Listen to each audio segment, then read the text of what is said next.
Hello. It is Tuesday. Good morning, everybody. I hope you're here and I hope you have your coffee.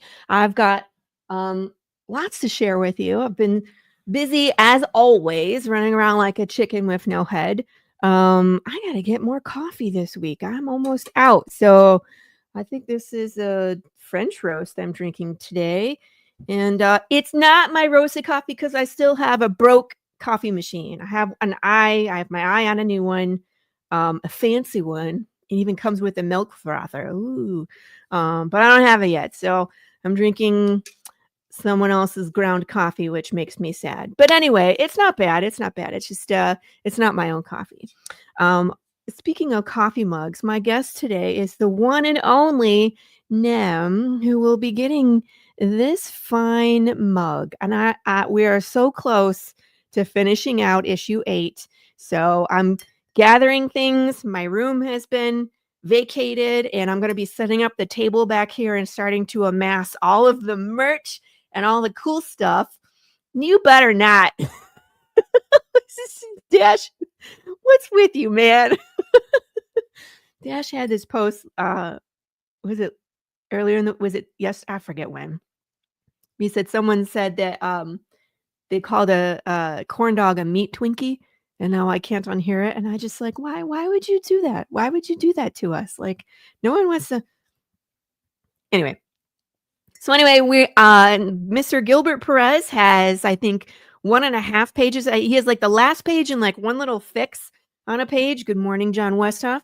And we're going to be wrapping up on issue 8. I hope to have that to the printer in a couple of weeks. So finish art and then to edit. Of course, Rachel needs to get her hands on it so we can fix all the little mistakes that are hidden in there somewhere, and then off to print.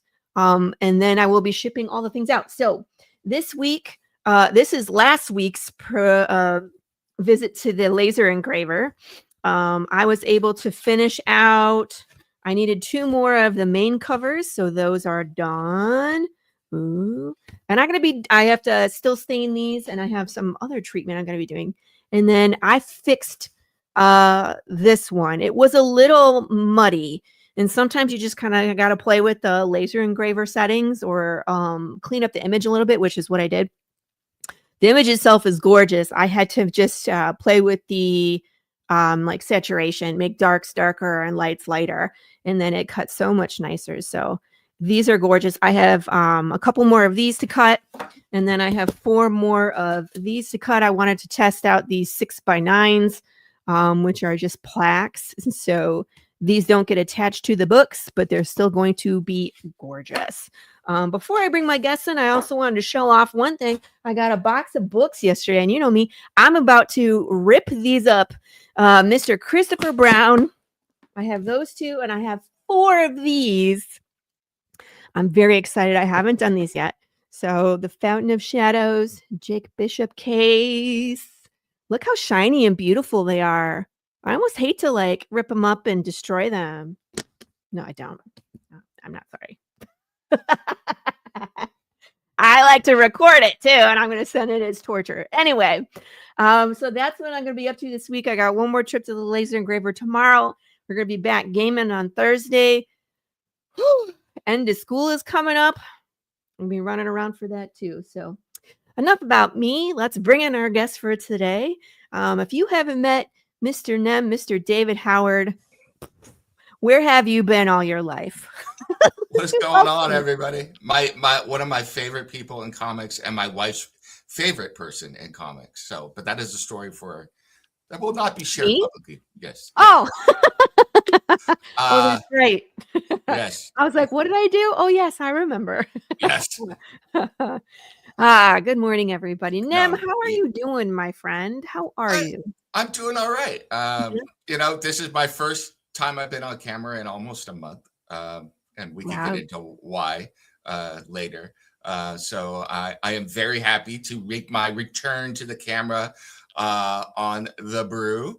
I am probably, you know, for everybody who likes to watch my shows, I'm probably going to be out for a little while longer after this. So I will make this appearance here and there's some other stuff going on in my life, and we could get to that eventually. But Lori was like, "Hey, I have you for the brew," and I had forgotten about it. I'm sorry, but That's because we booked it like 6 months ago.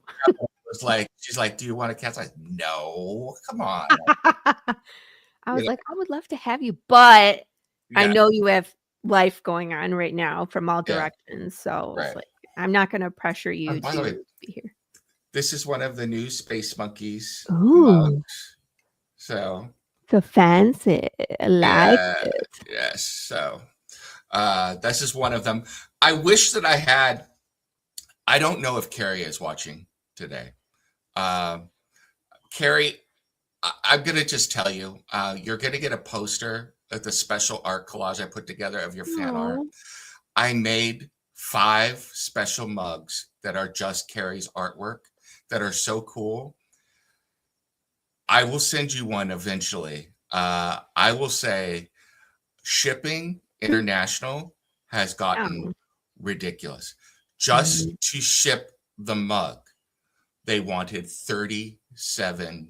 $37? Yes, $37 to ship the mug. What's going on, Chris? Look at, Like I can do that too. subliminal messages. Woo. I have them Uh, out. I'll be working on them this week, Chris. So yeah, because it's like it's insane. International. $37. Yeah, media mail is still fine in the U.S., and it sends stuff out that way. But sending stuff internationally, I put together a package for Carrie, and then I put a package for my artist Mateo because I felt bad. All of the things that I've worked on with Mateo were with other people. He's never gotten any of the comic books or any of the merch or anything. Yeah. So I was like, dude, I'm sending it to you. He's like, how much? I was like, no, I'm Yeah. hooking you up. So but that's going to Argentina, so it's like same thing. It's crazy, and then you have to fill out a customs form now for everything, and Yeah. it's like God Almighty. Yeah, it's nuts. And I feel bad because Pops, I sent it media. It cost like $8. but So I always I don't usually make international shipping available on my campaigns, even though I'm starting to get, eyes on from all different places, but I feel bad. I still want people to contact me and I want to talk to them about what goes in the box before I ship it because it can, like, you add 2 things, you add 2 add-ons and it changes the price yeah, completely. I'll do it for select people, but I will Right. never do general Well, international shipping at all. I just have to talk through it with them first to make sure that they're Lou, okay with it. Lou says international shipping has always been insane, but man, it's just has been Lou so wonky. Everything just keeps changing. has Lou got Like, her package yet? Lou, have you got your package yet? That's what we'd like to know. Yes, Speaking of package, everybody, can I open mine? you can. I It's not Christmas yet. You're allowed to order it, so you're allowed to open it. I got a package. Ooh. I feel like it's Christmas. I got books here. I got all sorts of. Oh my goodness. Look at this, you guys. Now, this is how you ship things. Look at it. Did you order these like this, Nam? I did. Wow. And you are one of the few people who got a fancy box. So I love it. yeah, I wanted to do it for everybody, but we didn't we wanted to wrap it. So it didn't get destroyed. So we will be doing that in the future. I will be ordering brown paper. As usual, my wife is much better at the business side. She was like, we need this, this, and this. I was like, yeah, I failed. I didn't get all that stuff. So William says, I sent a package to England with just a few books. And oh my God. books. Ugh. Ugh. That's all I gotta say about that. I got all sorts of stuff. I gotta turn this way. It's like Christmas. I love it. Oh, I love this color. Can you see it? This Yes. way. Space monkeys. That's gorgeous. And I like the little ring cross press on the back. Nice. Very nice. Very nice. And some wrapping to make sure things didn't move. That's perfect. Oh, yes. I'm so excited. See, I got all sorts of books now with the new cover, too. The long game. And I remembered to sign it on the inside. Did you really? It does. It's a signature. For me, not for you guys. Look how awesome that looks. I don't want to look. Well, I mean, I wouldn't call that awesome with some dead ladies at the bottom, but I mean, it's from a certain point of view, it's awesome. So. Beautiful and gory. I'll add this to my lovely stack of books. All right, now the serious part. We got Space Monkeys. We got more Space Monkeys. Oh, I should have opened it. Yes, no. Yeah, because it came and I didn't open it. I was waiting for today's show, but my parents were here. And my mom has a book in here, right? Yeah, that's your foil cover. I love it. Look. We have art prints. Ooh, this one feels heavy. Ooh. And ooh. So nice. It's so nice. Oh, I think I sent you extra because I was like, why so many? Carrie got some for some people that were on your campaign. I don't remember what. That's right. Didn't she sketch? Didn't she do sketches? Did I not send you sketches? I was supposed to send you sketches. Maybe I will send them to you eventually. So what's like? We'll talk about it after the show. Yeah. Blame me. I blame all the things that are going on in your life. It's not your fault. There's a lot going on. These turned out really nice. Like the shirt. Yes. Yeah, I was gonna say, did you make these or did you have these made? We had them made. So nice. You know what? I was pleasantly surprised. I looked around, like we used to do the stickers and everything ourselves, but I looked around and I found some really good prices on stickers and mugs and shirts and stuff like that. So it was worth it. So you know, sometimes you look at stuff, you're like, oh, good Lord. It's like, it's not worth the cost, you know, the hassle. It's easier to do it yourself. But it's like, I found some good stuff and the quality was good. Like the mugs, you know, I'll give a shout out to them. This is Vistaprint. Really? Yeah. And this mug right here for all of you creators out there, you know, I'll tell you, even though you'll know what I charged for it. But I mean, it's a Kickstarter. They understand that it's marked up. This cost me $6 per unit. Really? Yeah. That's a good price. Yeah.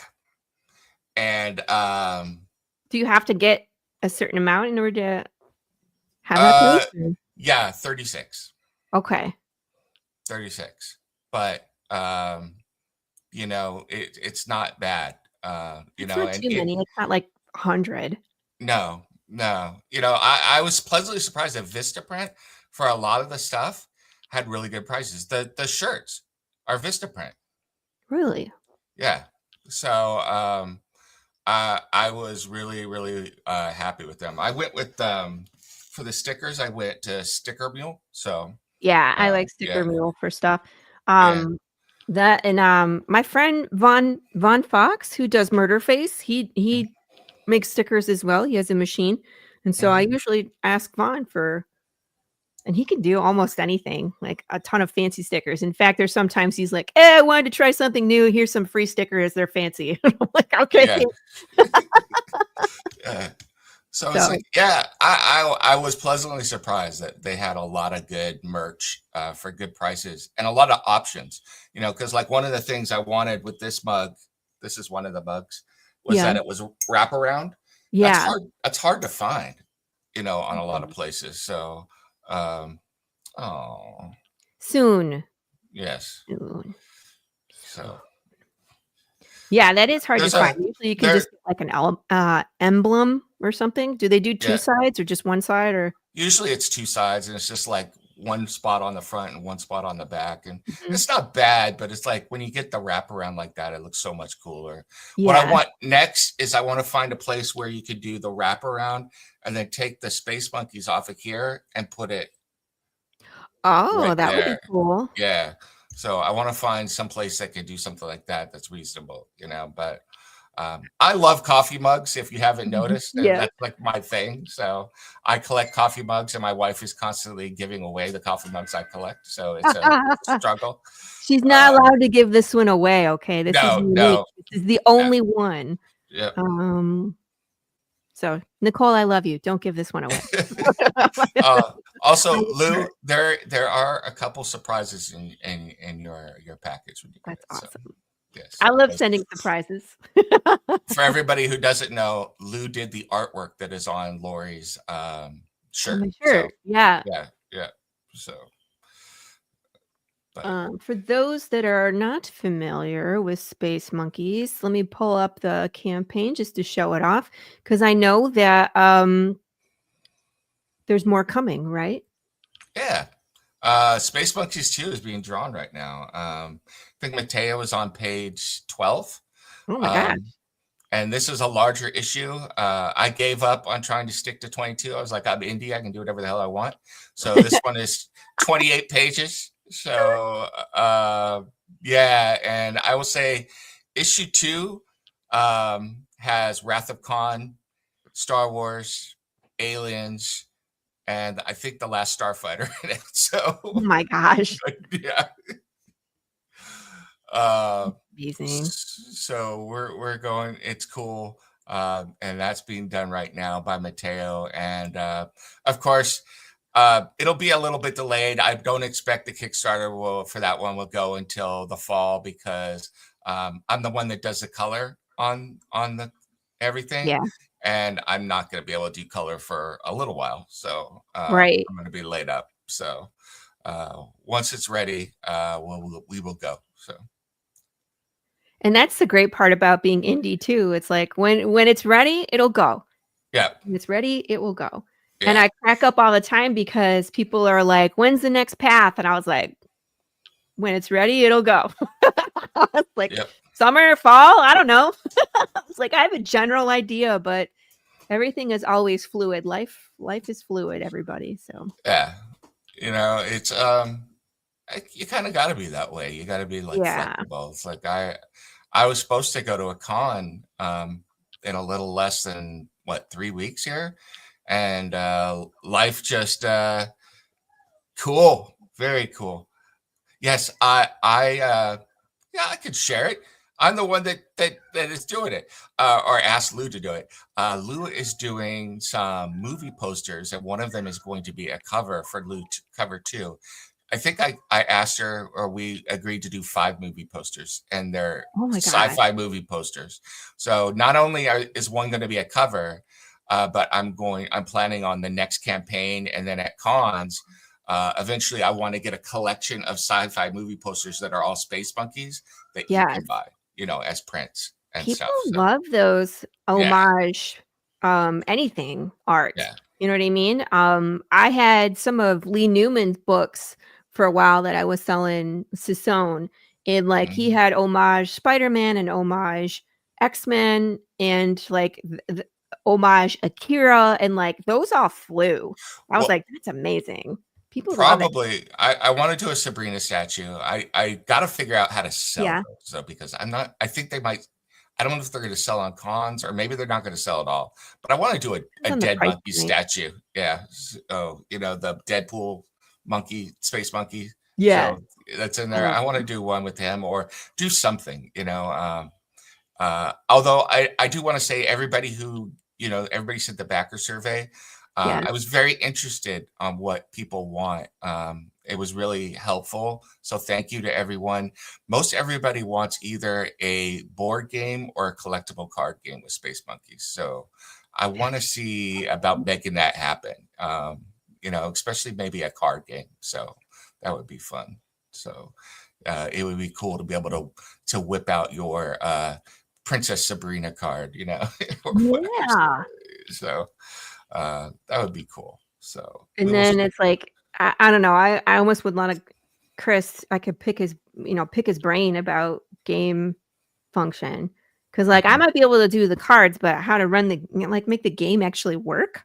Right. And there's so many Something different else. ways. I'm thinking of going probably fairly simple and make it a smash up type game. So I don't know if you've ever Yeah. played smash up. So No. um, the game mechanics aren't. Yes, people want an RPG too. Chris! So yeah, I'm probably going to be bending Chris's ear. But Make a note. yeah, S- Smash Up is basically a game where you're trying to accumulate points to get to beat the score of the other person's deck, and you have Oh. multipliers and stuff like that, different things, and you're playing, and it's pretty rapid. It's a deck building game. It's pretty fun. So there's different ways you could do it. I would also the other thing I could do, and I'm thinking of, is to do a Munchkin like game with Space Monkeys. Oh, that would be so much fun. Yes. Yeah. Munchkin is a great game. I haven't played it Yeah. in a long time. Yeah. So doing a Munchkin like game with Space Monkeys, but not just Space Monkeys. I think I would add some other stuff in too. So There's this other game that we played that's like 5-minute dungeon. That's pretty good. And it's like it's 5 minutes mhm. and you play with a team and your goal is like that there's a enemy deck and there's only so many cards in it and you have to beat the enemy deck within 5 minutes, but you can all play together. But since it's timed, it's like everybody's rushing to beat the enemy deck. Yeah. I used to play this game called Zombies that was like that, but it was a lot longer. But you had city tiles, you put them down, and you're trying to get a helicopter pad to get out of the zombie town. And every time you put something down, it was like you would explore, and then more zombies would come in, and you're fighting. Really Yeah. fun game, really cool. So, I gotta say, I have that game Pandemic that was really popular until COVID hit, and then it's no longer fun to play. yeah, yeah. They actually made a role playing game out of that, where Oh not no. role playing, a video game out of it, where the whole point of the video game was to create a virus to kill as many people as possible. You Sounds know, terrible. Why are we doing It- this? but it was fun. But then COVID hit, it was like, I don't know about that. yeah, a little Put too it close to back. reality. So Yeah, yeah, put it back. What are you doing? Leave that spike protein alone. yeah. So you start thinking, yeah, it was pretty good. It was pretty morbid, but it was cool at the time. Which There's one? The pandemic game? I'm curious. Hi, Chris. How are you? see, I have some of Chris's games here, and I want to play them online with somebody. I've got his Gods of Metal game. I've got the Mhm. hunting game. So I I haven't. want to play. I love board games, and I got nobody to play with. It's like I know. I'm like that poor kid in the corner. I got nobody to play with. So I know. And my kids are my kids would play. They're just not quite old enough. Like one is. Like she's gonna be 13. So she would play, but the younger one wants to play too. And she's 9 and she doesn't have the attention span for it. We have this my other game called Critter Kitchen, and it took us probably like 3 times of playing it to figure it out, you know? see And my so she didn't wanna play it no more. my girls play D&D, and they want to play we've wanted to play D&D together, but they also know you've experienced my role playing style. So it's like I don't know if I want to do that with my children. So, Funny. Your yeah. army of Chicanas. Yeah. Oh my Yeah, lord. throwing their chanclas. That would be amazing. You We would just we were stand there with your arms crossed, and they would be like, "Yeah." I was driving both girls in the car yesterday. I swear Oh, I've got to get a live stream or something of it. We were sitting there talking, and then we decided to just do it. So we were watching some people, and my daughter starts clicking. She's like, "Oh, look at these nails, baby. You know you want this." And I was like going in taco voice, and my other daughter's there, and it was just like it was absolutely hilarious. And we get going, and it's like, and I joke them. They're like, we're not. It's like it's just because we went to high school here. No, it's like it's your inner Chicana coming out. You know what I'm that's saying? they're related to you. This is why. Yeah, exactly. Oh my God, my oldest daughter gets going. She cracks me up. She says some stuff. I'll say, I'll go ahead and say this one. She's like, yeah, it's like, I've been branded to Jesus. It's like, I was walking around with the chi-chis out and I had the rosary on and somebody looked and Jesus said, no, no. And it branded right in between, I was like, oh my God.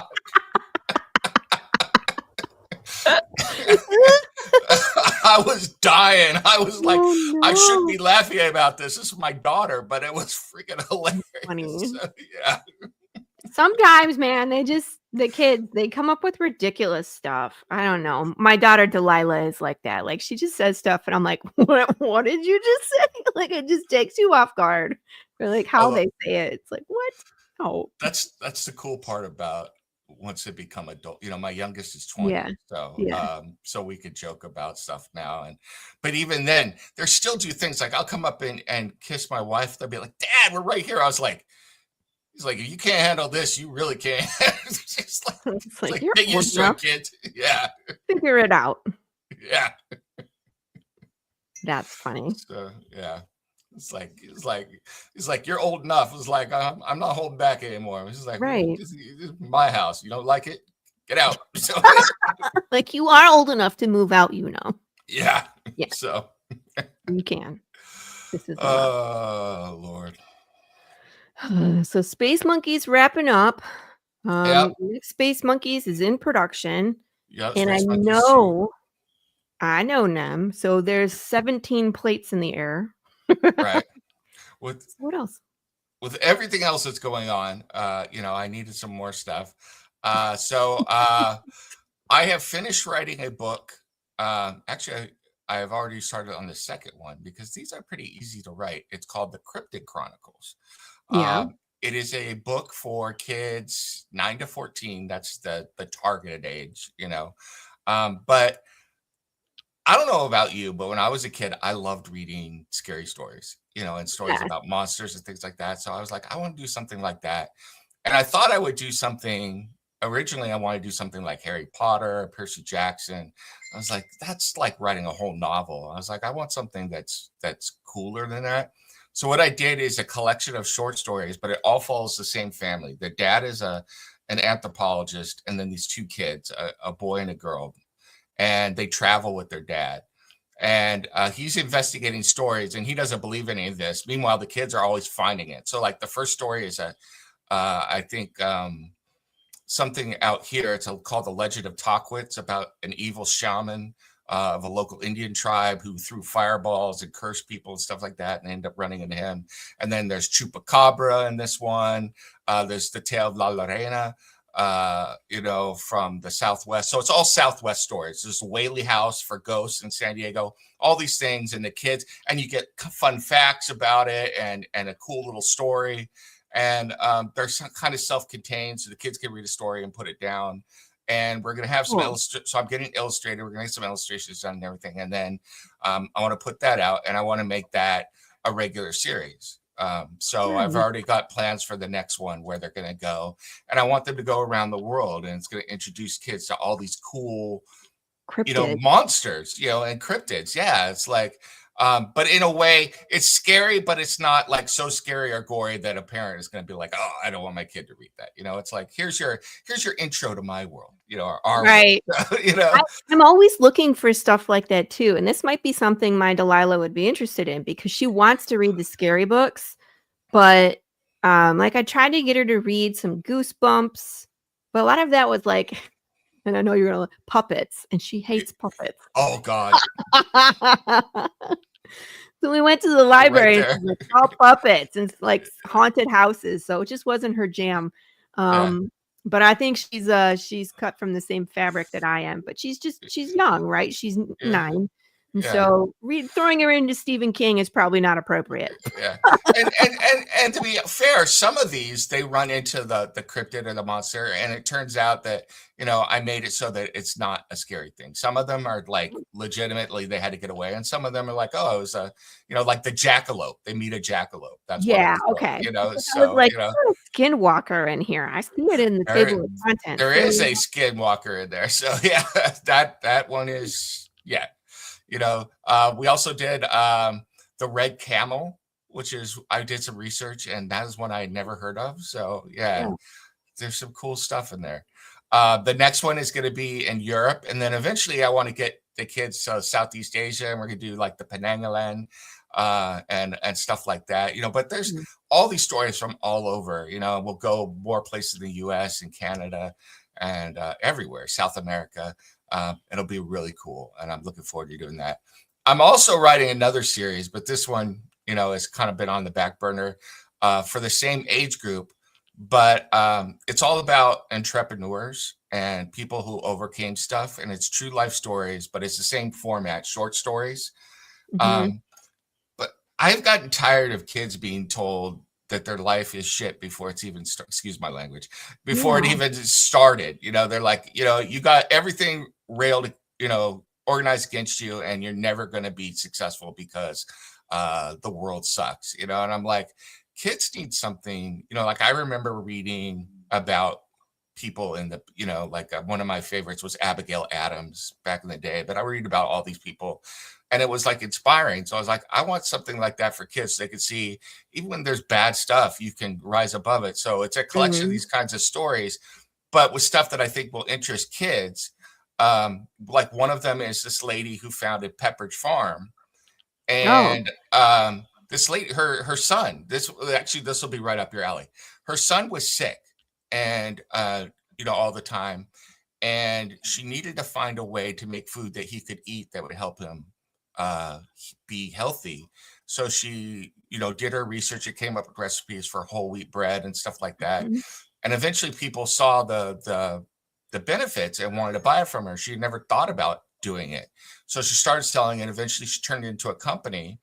That's how Pepperidge Farm started. The army Yeah. tried to buy her out during World War II. She refused, and just kept going with it. But it started from one woman who wanted to help her kids. You know, Yes. so You've touched on my cult, by the way. yeah. But I mean, but like there's all these stories. The first book has a Yeah, that story like would that. be great for kids to Yeah, read. the guy who created the Super Soaker did it for his Yeah. kids. He was an engineer, and this is something he worked on his own time. The guy who created the popsicle is from San Francisco, and how he came up with that and why he did it. All these stories are really, really cool, and it's like, and none of them, or most of them did not come from rich backgrounds. They didn't have somebody who was there to give them the money to help them. They had an idea and they had the drive and they succeeded, and it's like, Right. does that guarantee success? No, but it's like, here's what and that's actually the title of the book. It's like, they did it, so can you. That's the title of the book. That's So cool. yeah, so I'm looking forward to doing that. You could It's do kind of on the back burner. Yeah, and I think, like, kids like that in short Yep. bursts. So, Hmm. like, the shorter books on a topic. My girls are reading this series called I Survived, and Hmm. it's a bunch of different historical things that happen, like, there's one that's I survived 9/11, there's one that's, like, I survived, the Holocaust, there's which are both really dark, but, like, there's one that's, like, I survived the molasses flood of whatever, whatever, and I was like, "What the heck is this?" But it all happened, you know what I The, mean? There's one I survived a bear attack, like the way I wrote this book and also the Cryptid Chronicles is that each story or segment had to be 2,500 words or less. So there you when I go. wrote it, Yeah. so that way, a kid could realistically sit down and read one book in a sitting, or two Mhm. sittings, and get through one story, because I think a lot of kids. This is just my experience, but I think a lot of kids sit down and they see a long book and they give up, you Yeah. know, but if they Yeah. can see that they're making Hi, progress and Carrie. everything. So, Hi, hey, Carrie. Carrie. We were So, talking about you, yeah. So, I have not said I need to get your postal code. So, uh to send Carrie. your package out. Yes, Carrie. But I was saying that I created some special artwork for you, and you're getting the artwork in your package. I also created a mug with your special artwork on it.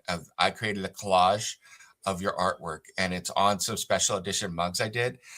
I will send you it eventually. Unfortunately, the U.S. Post Office wanted $37 for me to mail you the mug. So that is going to be a little bit delayed, but I am looking forward to getting you that mug. So I just wanted you Mm. to know.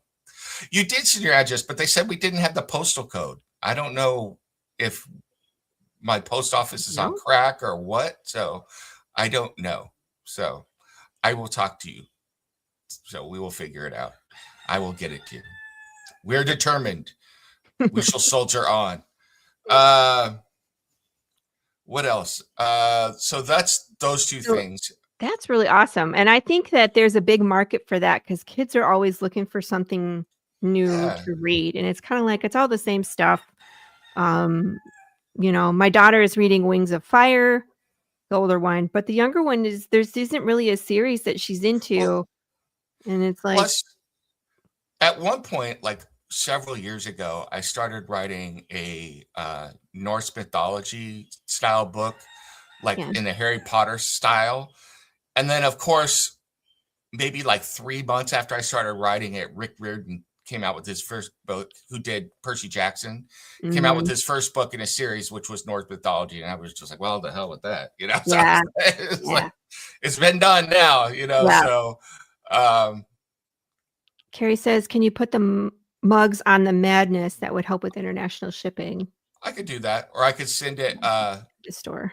send the mugs to Pops. So I will do that. Yeah, I send all my stuff for Carrie to pop. Yeah. And he just I saves up this giant box and sends it all. in fact, I may do that, Carrie. What I'll do is I'll put the stuff together and send it to Pops and send that out for you. And then I gotta send something to Mateo too. I Lord, you know But what? I will take a picture of it and I will send it to you. I was telling Lori that my wife took over all the business side of everything we're doing, so she's organized everything and helping me keep track of stuff because I'm crap at that. I'm so bad at it, you know.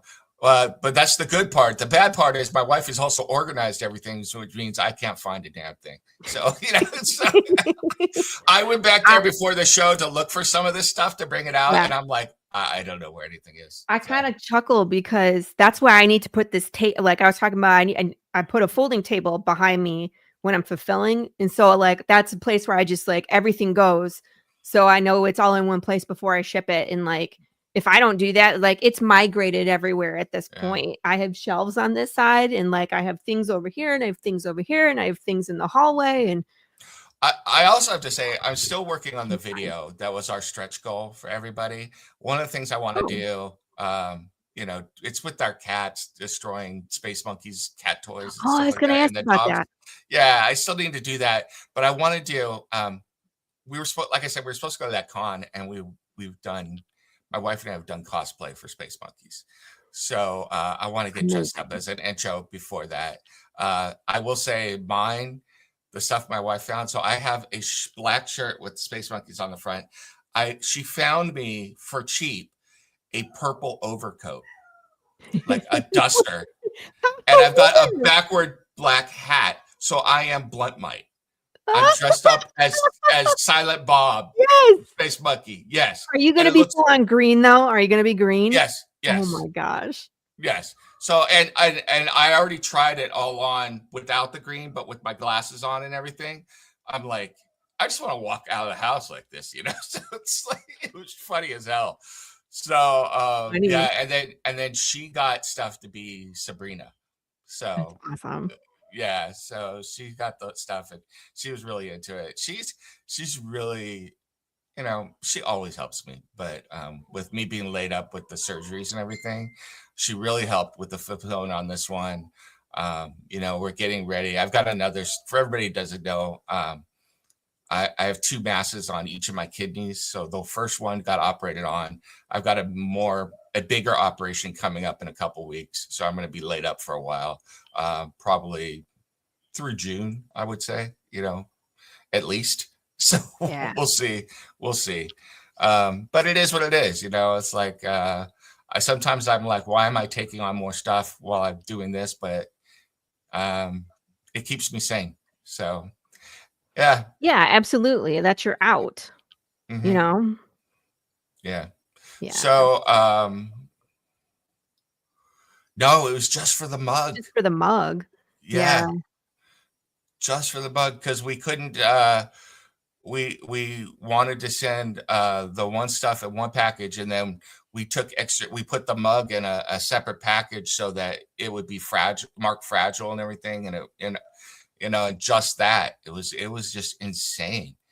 Um, but I'll get it to you. I don't care. Maybe I'll swim across the Atlantic and bring it to you. So Yeah. thank you. Hi, Dave Brink. How are you? Hey, what's going on? Your health is more Thank you. important. Yeah, it Thank is. you. Thank you. No. But your sanity as well. And I mean, like, the fact that you're just taking your time and fulfilling as you go, it still speaks wonder. It Yeah. just means that you still enjoy what you're doing. You know what I mean? You don't find it as a Yeah. chore. But Well, obviously, if you're sick, it's like, don't have it in me today. It's like, I got to rest. So, I'm happy with the way this one went. I mean, like I said, Nicole helped me a lot, but it's like originally I said we would fulfill by May. We're done. We finished good, last week. good. So, it's all out there except for Carrie and Mateo. So we will get yours out to you. Let's see, what else have I got going? Um, Yeah. so I've got Blood World, Right. Phoenix Throne. Right. There's another story that was Well, the original thing called Blood Wraith.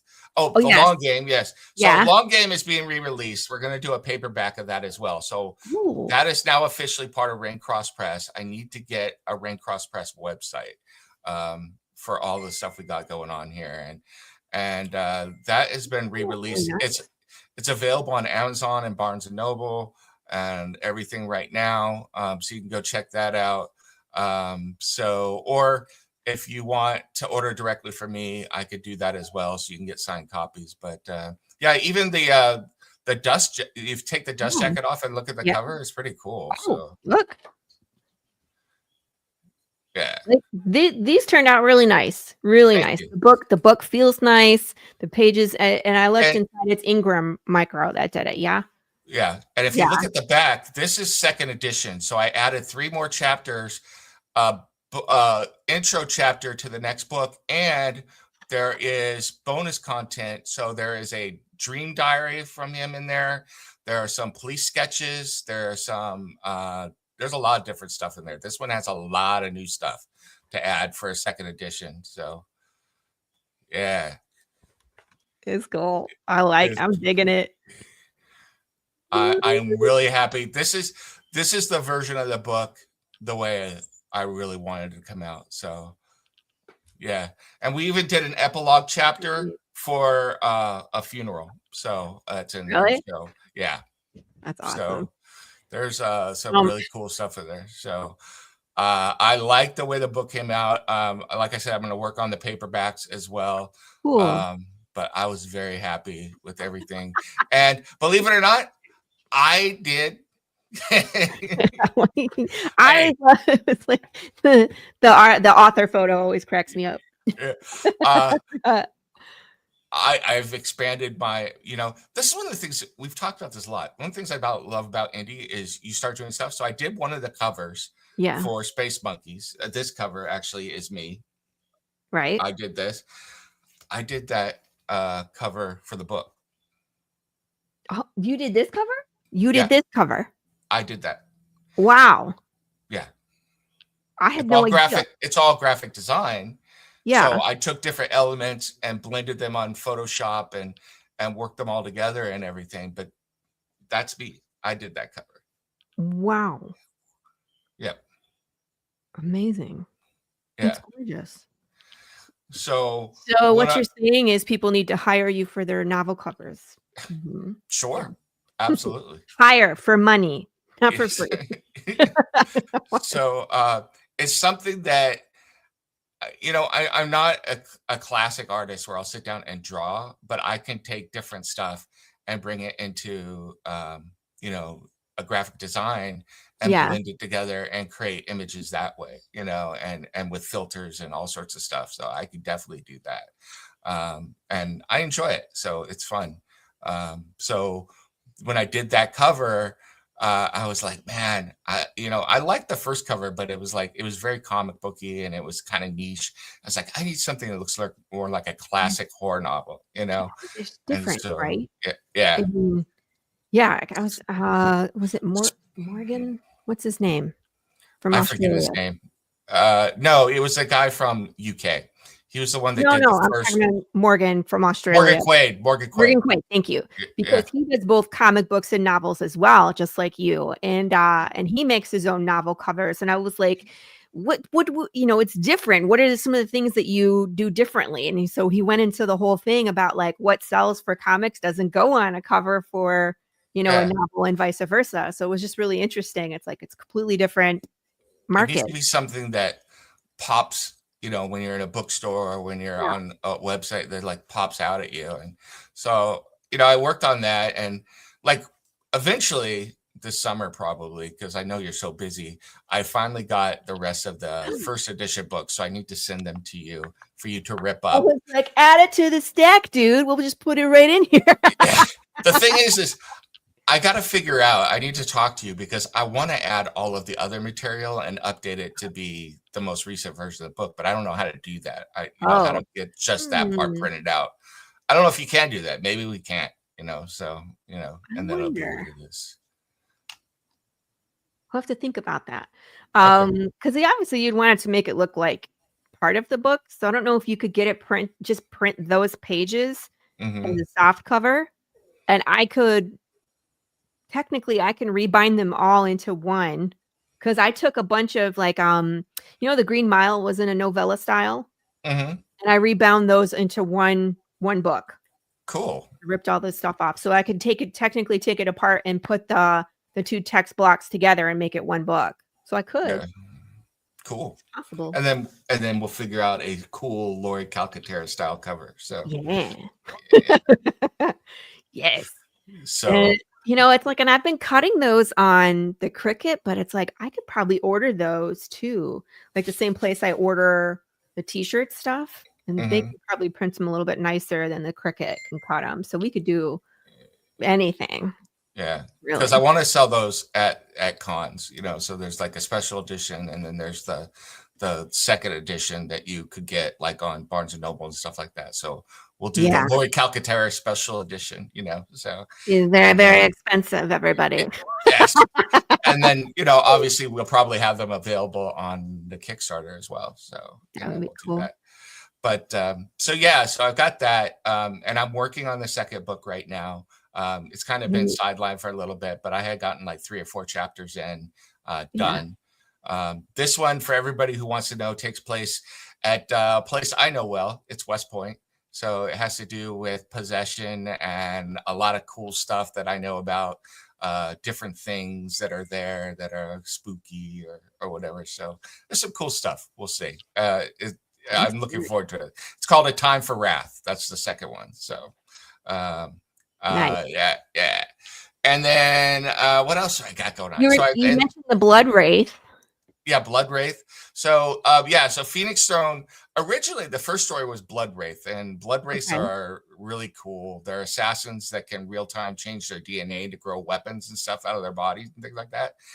And there's a whole story about one of them, and so it's currently being drawn. Um, I was at a con and pitched this idea to different people, pitched a couple ideas, and people were really excited about it. So I met the illustrator for Cryptic Chronicles at a con. I also met the artist for this, and it's a guy who has drawn Spider-Man and Punisher for Marvel. So he is working on Blood Wraith. I pitched the idea to him, and he was so excited about it. He's like, "I got to work on this." So Wow. he is drawing it right now. So Blood Wraith is coming to life. It's going to be. I've seen the concept art in the first page already. It blew me away. It absolutely Well, blew me yeah, I away. mean, with this So, guy. yeah. Ooh, So I am really looking forward to bringing that to everybody. He's doing it in traditional Western comic style. So it looks like, I'm going to say early 90s comic style from Marvel is what you're wow. getting. So it is awesome. I'm Great. so looking forward to that. How do you And bounce between all these things, man? I got to, because that's my brain. I don't even, you may not know this about me, but I'm kind of like chaotic and go all over the place a lot of times. So it's like, I mean, I I go, know oh, you are, but still, it's like it boggles my mind how people are able to tackle all these projects. Like I'm doing Path. Well, mhm, I mean, I guess I kind of fall in the same boat because I do all this other crazy stuff for Path. yeah, But I just took on that Texas-based superhero team, the Lone Stars, with uh-huh. Big Dog Inc. and Tom Hutchinson, and I was like, "Oh, see, just it pops in the chat. I was just talking about it." But it's like I'm trying to like make sure I have enough time to do both, and I'm like, "Man, how do you guys do it?" Where it's like you got the long game, you got Space Monkeys that's in production. You got Yep. Blood Wraith that's in production. You got cryptids that you're writing. And I was just like, gosh, And I you feel got like I need to the up my nonfiction game. book as well. And I've got one more. I You got do? one more. Yep. I'm writing this. I'm developing the script and the world for it. So, for everybody who doesn't know, I used to write a series called OPSEC for ASAP Yeah. Imagination, and we, we parted ways, and but I love that concept of the BPRD type thing. I love BPRD and Justice League Dark and everything, and but I also have wanted to do something for a long time that is Hispanic, that is a Yeah. Chicano superhero or superheroes. So I talked to Mateo. Eventually, we're going to work on this one as well. We're busy with Space Monkeys at the moment, but we're going to start juggling these issues eventually. Um, I'm doing one about a superhero group based in Southern California called Muerte, which Mm. is an acronym. And the first hero you're going to meet is a guy that I created as as a role playing in a role playing game called Elario, whose superhero's name is Sombra de la Muerte, the Shadow of Death. Okay. And his ability is to control shadows and extend them like tentacles and things like that. And so they're going to be fighting Aztec death gods and motorcycle gangs that are controlled by demons made out of crack, cocaine, and all sorts of crap like that. And the craziness, which is SoCal. You go out in the desert in SoCal, you don't know what you'll find. In San Bernardino, just near where I live. And eventually you get to LA and stuff like that. So, and you're going to meet other superheroes, which are part of Muerte, but it's going to be Gosh. rooted in Mexican. Hispanic, Mexican Yeah. culture, and I want to get it translated into Spanish. This is going to be my first Cool. Spanish language comic as well, so that we could sell it as a Spanish language comic as well. So That would be cool. yeah, so that is out there, but you know, I um, need a whiteboard to keep track of all my. In fact, I was thinking about that. I'm going to put a whiteboard right here on my wall. What do you got one have? right there. All I got a right, I was whiteboard. gonna say, how do you keep track of all this? Do you Yeah, triage your day? Like today we're working on this. yeah, Tuesday is writing day. Thursday we check in on I don't know, yeah. pick one. You know what I mean? Like But I feel like you I gotta rotate. it keeps me sane though, like you said. It's like for everybody who doesn't know, it's like I can't work out of the house because of medical issues. And so for a Mm, long time, I just sat here and played video games and watched TV, which sounds great in theory, you get and it's bored. absolutely horrible. Your brain goes to mush. Yeah. And like God, man, I don't know. It must have been 20, it was a while ago, 2016, 2015. I saw an ad for Comic Crusaders, Al Mega and everybody, and they were looking for comic reviewers. And I like comic books, obviously, and my wife was like, "Go for it." I was like, "Why would they Yeah. hire me?" It's like I just read comic books. Why would they review comic books? And that's how it all started. I started writing reviews for them, and then pretty soon I started going to. When I could, I would go to like red carpet stuff in Hollywood to cover movies and anime and everything. And then from Fun. there, it grew into, and I was doing, for everybody who wants to know my my lineage for podcasting, my first interview was with Scott Snyder. When I was like nervous as hell, but like eventually just doing it, I got to the point where I was like, I realized they were just people and talking to them, and I would go on to interview people like Elvira and Dave, Dave Avalone, who writes the Elvira comic, all sorts of different people, so it's like Yeah.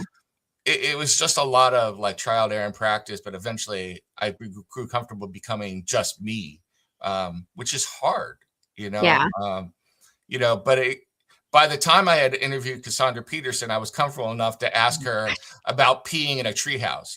She's like, nobody's ever asked me that before. I was like, well, there it is, And I'm joking back and forth with this woman who's like an icon, and she loved it, So, Hilarious.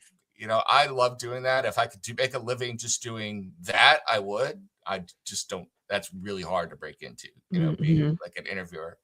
Yeah. But yeah, that grew into, eventually somebody asked me if I write, and I was like, yeah, I do write, but it's like I throw most of what I write away.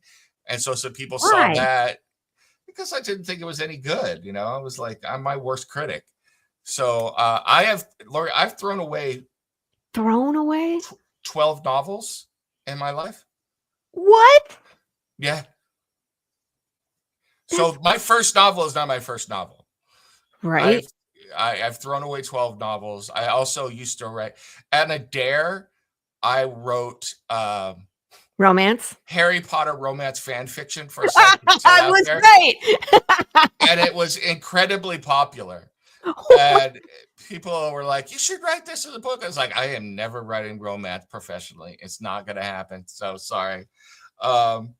Yeah, so I was writing for a long time. So people are always like, "Oh, it's like You never no." know though. Some of that fan fiction becomes like a Oh big yeah, deal. There was that one Alchemized that was Harry Potter fan fiction.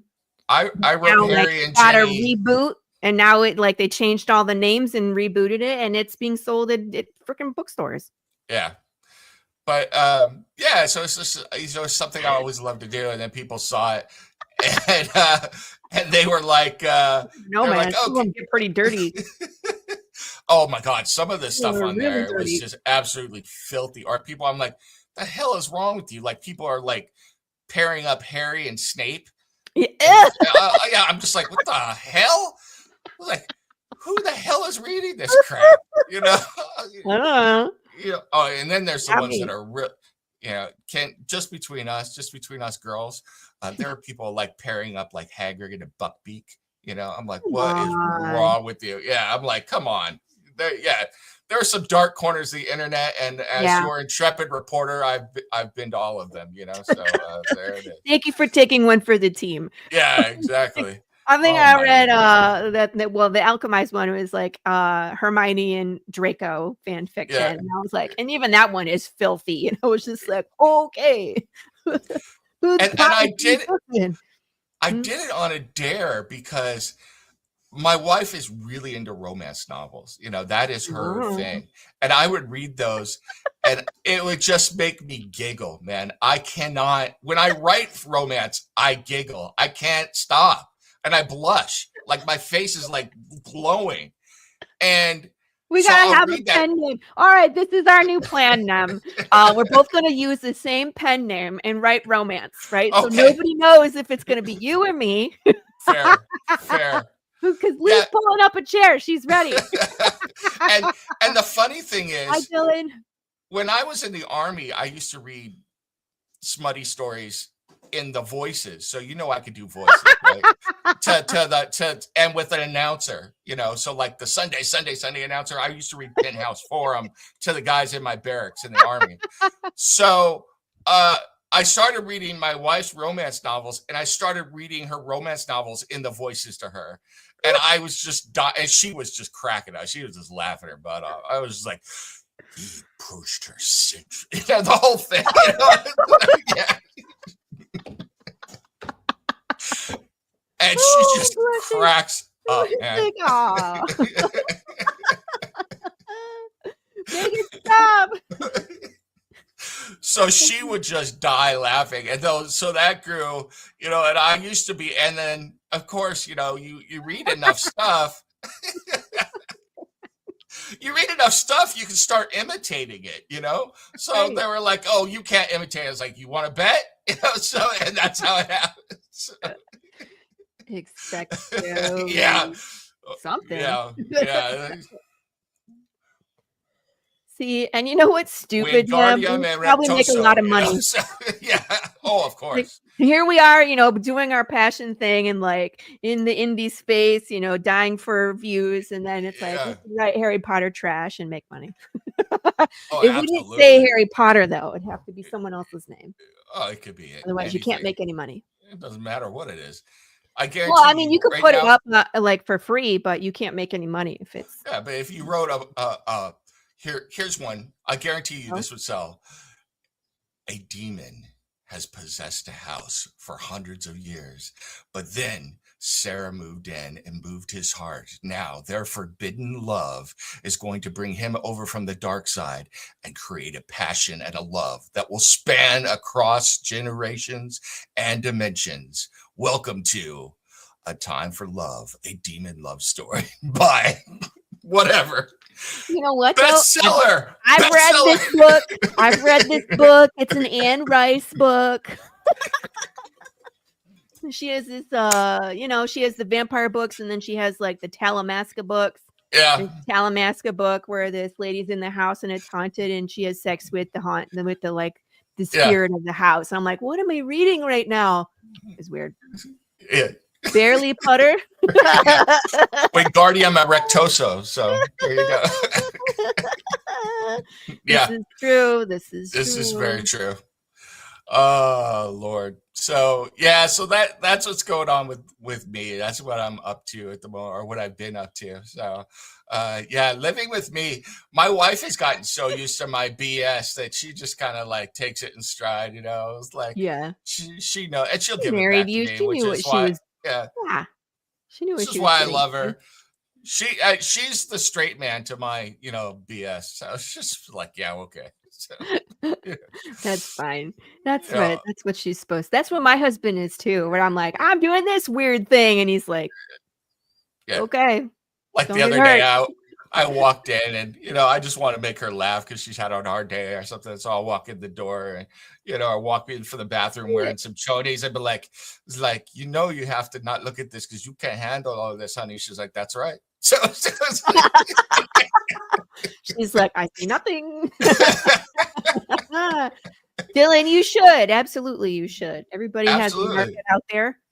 Absolutely. If that's what you want to write and that's what you want to produce, there's people out there that will read it 100%.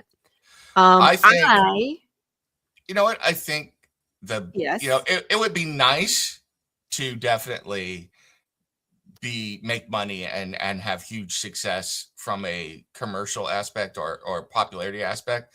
But I think the biggest thing that I've learned over the years is just write what you want to write Yes. for your artwork's sake, because you never know what might catch on. It might catch on after you're dead. Who knows? But it's Right. like, I mean, if yes, it's like and it's like produce what you want to read. mhm, Like I want to read zombie apocalypse Western. And it's like there's nothing, right? But it's like the more I've been doing this, we're on issue 8 and I'm on TikTok and I'm seeing people produce Westerns with demons and Westerns with zombies. So it's not quite the same thing, but I'm like, oh, yeah, guess what? it's Starting to get like, popular. a lot of times, and it's not like I don't do this either. I get caught up on, oh, I need more of this, or I need more readers, or it's like this or that. And it's nice. And I would like that. But it's like, at the same time, I have to admit, what I'm doing is what I love to do. And it's Mhm. good for my soul. And it Yeah. keeps me sane.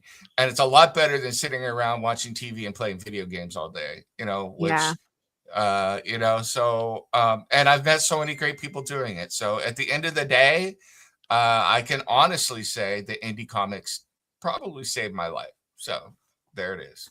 100%. And Yeah. I mean, like indie comics for me has introduced me to so many amazing people that changed my life. Yeah, 100%. So, absolutely. are you ready? We're going to play Would You Hug This, but we're going to do Oh something different. no. Oh, Okay. yes, yes.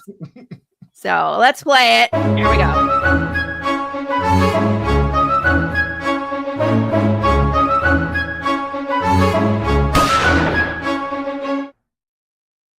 Yes, my friend. And since you've already played this game, we're going to randomize your selections today. Ooh. Will I hug the wheel? I would hug that wheel. Look at it. I'm gonna see what you're gonna hug, and then I gotta fudge some counting here. Let's see what oh, that's easy. All right. 8. Would I hug number 8? Wait, no, that's not what I wanted. Don't do that. Ignore that. All right. Let me go find picture number 8. Do, do, do, do, do, do. 1, 2, 3, 4, 5, 6, 7, 8. Oh, see, because I could do space monkeys and I could do sea monkeys and stuff Right. again, but it's like we've already done that, so let's do something different. So we're gonna randomize and let fate Ooh, decide what you get to hug. Would you hug this very strange looking goat? what the hell is that? That's a That goat? is a goat.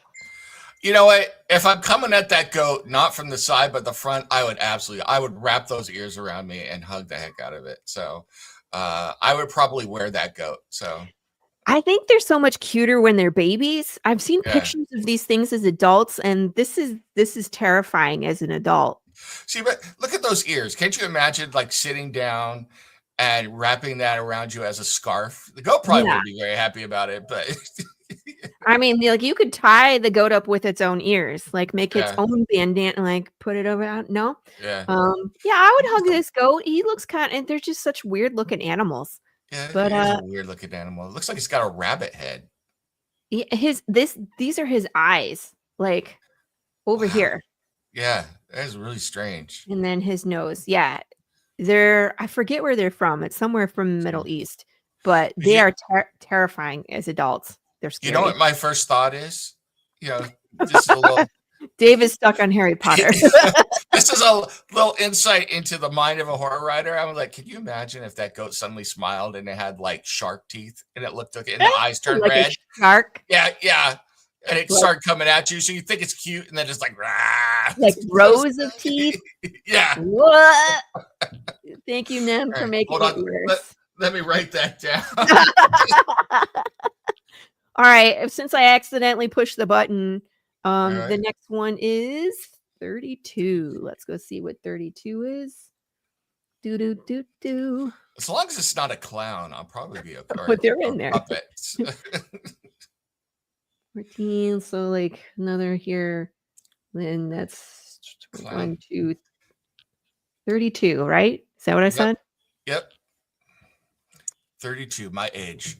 So Yeah, mine too. Amazing. give or take You get decades or so. old school Smog the Dragon. Smog. Yeah, look at him. He's misunderstood. He has been given a bad rap. You know, and I can imagine myself up there on his back, chilling out in that roughly fur. You know, look at this poor guy. This poor guy thought he was going to get the man thatch on the front and attract some ladies, and instead he's got a hairy back. He needs a hug. You know, I was he like, needs I a don't know hug. what they were thinking when they drew this thing. It's like Yeah, dragon, cat, yeah. wolf, He, badger. What are we doing here? he needs a good hug. You know, the guy. He needs a hug and some mouthwash because look at the stink coming out of his mouth. So I think that's lightning, is it not? no, these are fumes coming out of his mouth as he's getting ready to breathe fire. So you know, he had some Oh, it's of smoke. the path sauce, the ghost pepper sauce. He's hurting. He's got some fumes. He needs a mouthwash. He needs an antacid, and he just needs a good hug. You know, this poor guy. Look at him. Look at him. Where's Poor Dash when guy. we need him? So Yeah, he can write down some new you hybrids. know, Dragupine. There you go. and he's got heartburn. And what do the humans do? They shoot him right in the heart with an arrow instead of giving him what he needs. Yeah. More gold. Yeah, very sad. Very sad. Very sad. Definitely needs a hug. Needs a hug, that one. All right. Yes, I am. I'm full of it, folks. So there it is. This is why we play this game. It's the best to hear just people react to, what's on the screen. All right, here we go.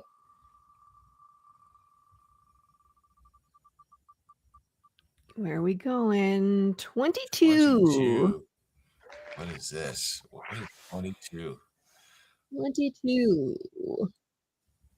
Do, Oh, do, do, do, do. Let's go back. That was 30. Want to go back 10? oh Ah. no. Hmm. Uh-oh. Uh-oh. You got a twofer.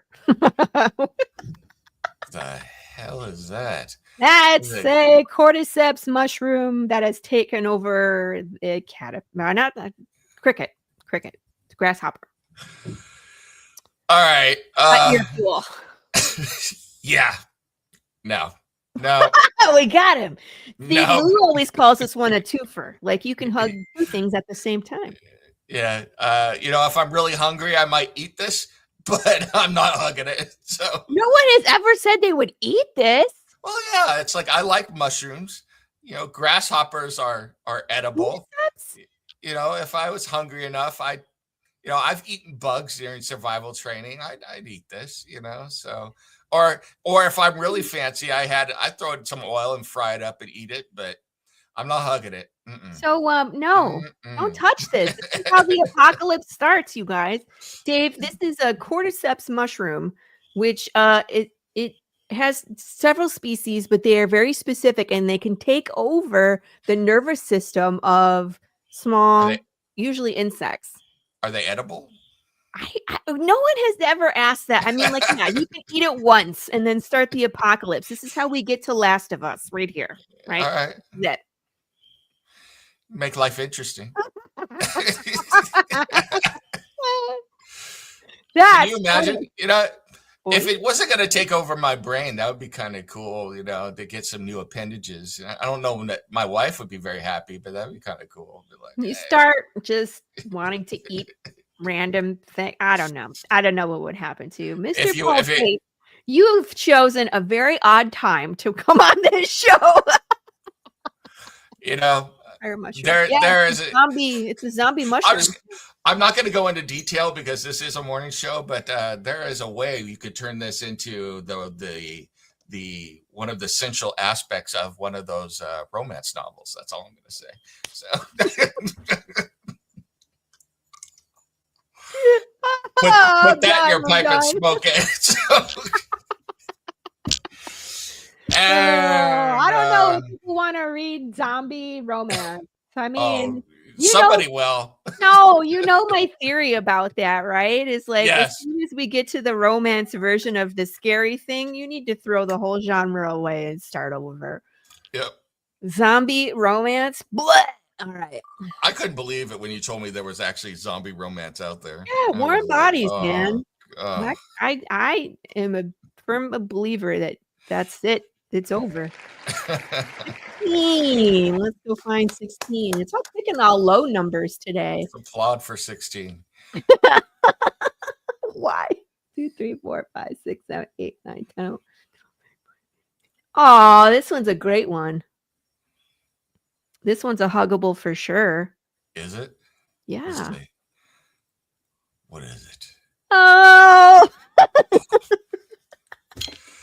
Can I tell you, I am the biggest softie, really, in real life, even more so than probably my wife. You remember the ad for Amazon that had a dog that they dress up as the lion, Yeah. And it came with the kid. Man, I love that ad. To this day, I watch it. I'm just like, oh my God, look at that kid. The kid loves the lion dog. And I'm the one that wants to dress up my dogs as superheroes and stuff all the time. So, oh yeah, I'd hug this. I'd hug this dog. I want to take this dog. Look at him. This is Pancake, by the way. For those that don't know, Pancake is a real dog who lives in McKinney. And there was a comic book store called Carpe Diem that used to be in McKinney before it closed that I would love to go to. And Shadow and his wife ran the store, and this is their dog. And so when it came to naming this dog for the comic, I run a poll, of course, in the Path of the Pale Rider group, and Shadow that group, right? So he put in the poll where it's like, I pick some names, but I always let people add their own. And he put Sad Pancake as an option, and that won. So this is Pancake, the predecessor of Sad Pancake. Look at that. He's so happy. Look at the grin on his face. He's got the cute lion thing. Come with her hands on. up. I want to hug that dog right now. I'm going to reach through the screen and hug that dog. Heck He's a yeah. good dog too. Like he used to come to the store and be like the mascot of the store. People would come in and he'd come to the door and like greet him, sniff him and stuff, and then go back and lay Uh, down. I'm not Always going a to good say boy. that I automatically judge people on anything, but I'm looking at Yes, you a little weird if you don't like dogs. You know. right. That's all the pancakes right there. Yes, it is. He's a big dog too. He's a what's that? Who's a good boy? He's Mhm. golden retriever and what's that big livestock dog that's like lighter color? You know what I'm talking about? Yeah, I know what you're talking about. I can't remember the name though. Help So us, chat. What's that? she's a What's the big. kind of livestock dog? The big one. They resemble a retriever, but they're lighter color. You know what I'm talking about. They get Mhm. real big. But that's what he is. He's a combination of those two things. So he's like 120 pounds. He's a big dog. One of our 140 girls, pounds. yeah, one of our girls here is a Mhm. pit bull boxer mix who's the sweetest Oh. dog, and but she thinks that she's a lap dog. She's 100 and something pounds, and it's Yeah, like, I knew someone with Great Pyrenees. This is it. Yes.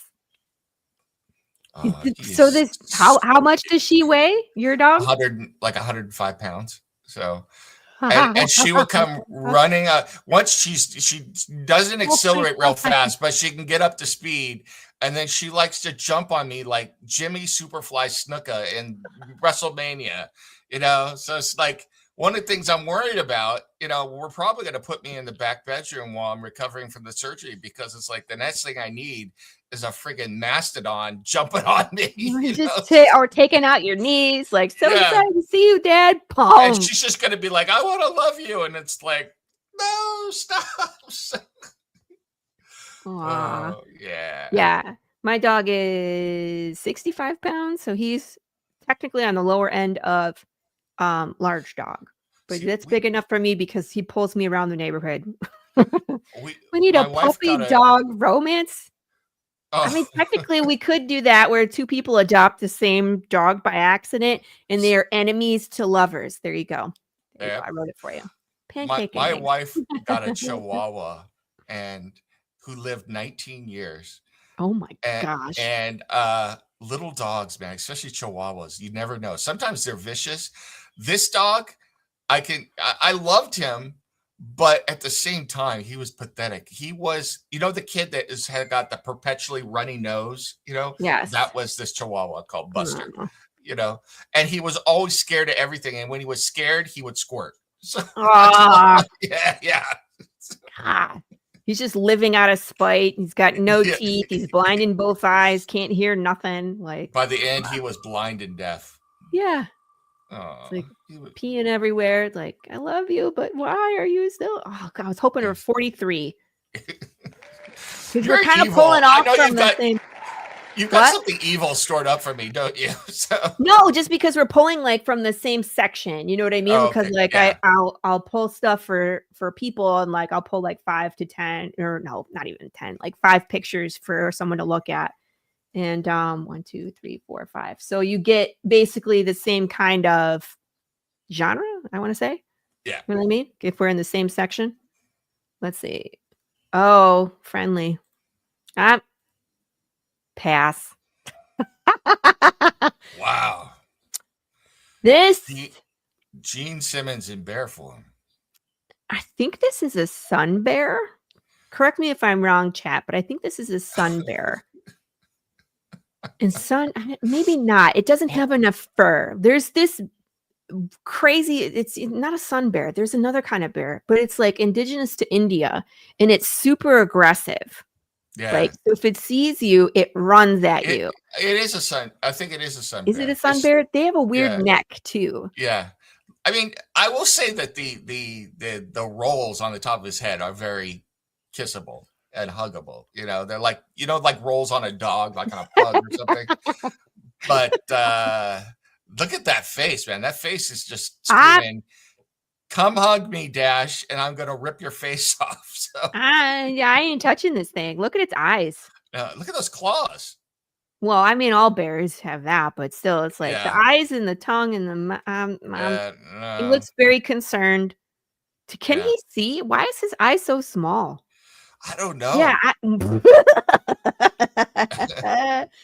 the last Look at him. bear ender. Something somebody has hurt this bear. Look at this. This poor bear was he agreed to have his likeness and his personality in a romance novel, and they painted him the wrong way. He was the guy who treated the woman wrong in the novel. And so now he can't get any ladies because they all think he's like that. And now he's just angry and perpetually grumpy. And he's looking at life going, why was I treated like this? You know, maybe I would hug this bear. This bear has been done wrong by Oh, society and by no. the publishing industry, and you know, and he's got a lot to offer. Look at that tongue. You know, No. just I'm just gonna say he's got a lot to offer. No. But you know, he's not been given a fair shot. So I think somebody What's should wrong with hug you? him. I ain't hugging this. He's a bear. Or when you Go woke eat up this you. morning, were you expecting me to give BS backstories to all you? Actually, yes, I was. I was like, we'll see what comes up and what Nem says. I'm sure it'll be wow. I'm not Look at even this gonna bear. You know, Dylan. and to top it off, this bear's parents named him Sterling, and he's been stuck with that his entire life. So true Dylan, story. I mean, come on now. Thank True you. story. My dad, I'm so thankful to my mom for this. My dad wanted to name me Sterling, and I think my Sterling. life would have really changed. I'm glad that that didn't happen. So I think Dylan, I no. would have been in a life for a lot of ass beatings in my life. So Maybe when you're younger, but as an adult, Sterling sounds like, can you imagine putting that on and like that's your author name? Sterling Howard. I don't know. But then you'd have to wear like blazers with like elbow patches. Yeah, exactly. That's not me. I'm more used to wearing like sandals and some surfer shorts, you know. So Yeah. that's my style. Well, my friends, that was fun, and thank you for playing.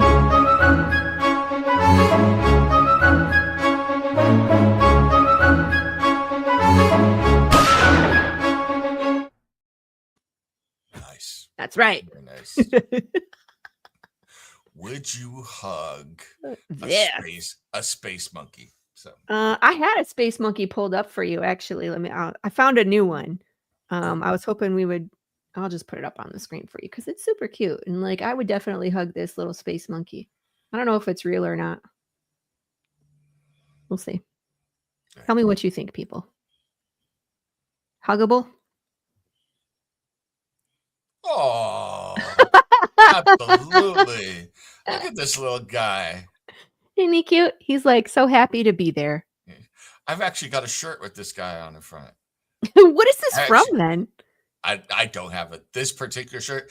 My dad, this, you want to know where I got my humor from? My dad got me a shirt for my birthday one time. It's a brown shirt and it's got a huge face with the orangutan in the front. And the orangutan is doing this with his mouth. Yeah. And it's right where the belly button goes Uh, on the shirt. So, yeah, so it's his whole face. I love wearing the shirt because it's a great conversation starter. Like people see it and it's just laugh. So Sterling. Sterling can be your pen name for when we write romance. Yes. Sterling. Sterling Pennington the Third. So that will be our Pennington. Yes. We can make it even more ridiculous, Ooh, like Sterling Fun Bags. Here we go. We could be Sterling Euclid Xavier. And you're so that your monogram is SEX. There you go.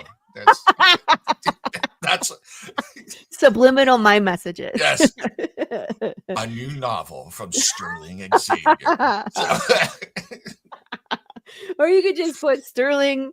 You know how people abbreviate, so SE and then Xavier, and let them yeah. He was a monkey bound for space. His handler didn't want him to go. And then a crusading animal rights activist met him and they hooked up. She had a monkey as well. Yes.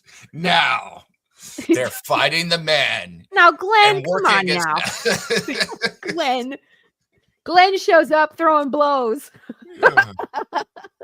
Somebody hire me to do voiceovers, fake voiceovers for all your stuff. That's what I wanted. I'll hire you. Okay. I'll pay you to voice over.